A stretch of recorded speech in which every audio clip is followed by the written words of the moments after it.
In a city, a learned scholar started a strange business. He opened a shop and began selling wisdom.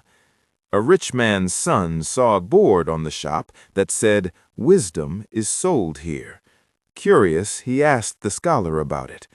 The scholar said, "I sell wisdom costing from 1 rupee to several thousand rupees." The boy asked, "What happens if I buy wisdom for 1 rupee?" The scholar replied, "Who knows? You may gain even 1 lakh rupees from it."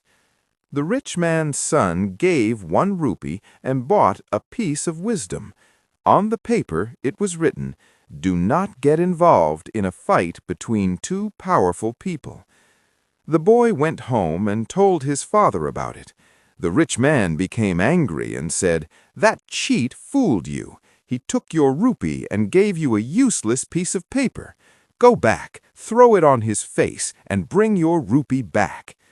The boy returned to the scholar and asked for his money back. The scholar said he would return the rupee only if the boy promised not to use that wisdom.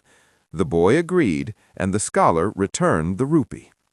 One day, the king of that city went around the city with his 2 queens. In a jeweler's shop, they saw a beautiful necklace worth 1 lakh rupees. Both queens wanted it badly.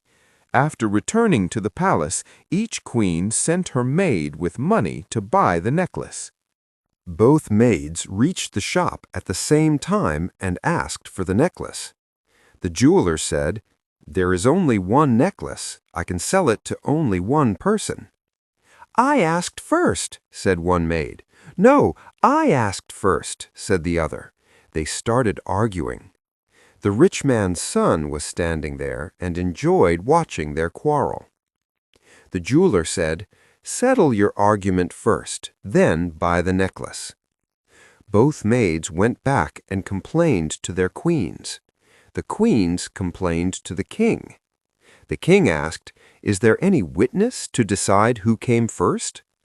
Both maids said, "The rich man's son was there. He is the witness." So the king called the rich man's son.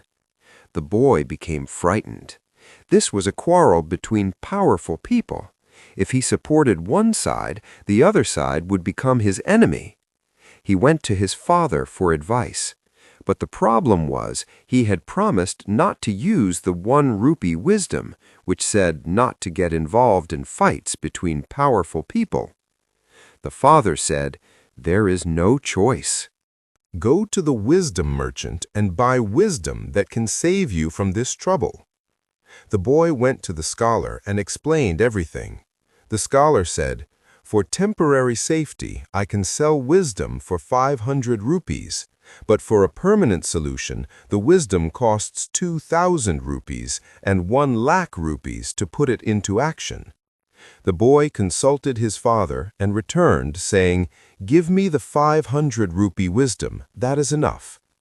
The scholar took the money and gave him a paper. It said, "The testimony of a mad person has no value." When the king questioned him as a witness, the boy behaved like a madman. The king ignored his words and dismissed both maids' complaints. The necklace remained in the shop. Neither queen got it. But the maids became angry and threatened the boy, saying, "You acted like a madman and made sure neither queen got the necklace. Just wait and see what happens to you."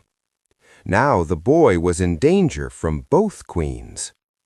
The rich man and his son went again to the wisdom merchant and asked for help. The scholar said, "I told you earlier, if you had spent 2,000 rupees then, this danger would have ended." He took 2,000 rupees and gave another piece of paper. It said, "Buy the necklace yourself and gift it to the king." The rich man read the advice, went to the jeweler, paid 1 lakh rupees, bought the necklace, and sent it as a gift to the king through his son. With the permission of both queens, the king gifted the necklace to his daughter-in-law.